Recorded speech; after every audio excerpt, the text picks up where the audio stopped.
Din deyir, xanım, bir qız övladı. Elçi düşsələr ona, neynəsin? Atasının izni şərtdir. Niyə belə olmalıdır? Oğlanda belə deyil, xanımda belə. Axı, xanımın təbiəti fərqlidir. Biri gəlib onu neynəyər? Aldadar bir cavan onu.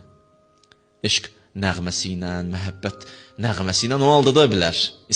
Elə sözlər deyər, nanəcibin bir olar. Amma kişi atadır da, neynəyəcək? Biraz araşdıracaq, deyəcək, bir dəqiq deyən. Qabağını sərhəd çəkir.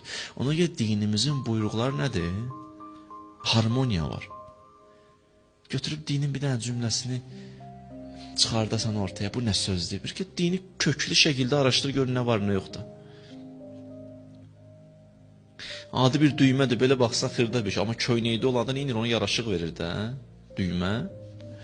Onu yerində olanda nədir? Bir ustadın misalı idi. Yerində olanda gözəldir. Dinə külli şəkildə baxmaq lazımdır. Hələ bir tərəfini götür, bir tərəfini at. Yanlışdır da. Yanlışdır. Din nə deyir? Deyir, atanın izni şərtdir.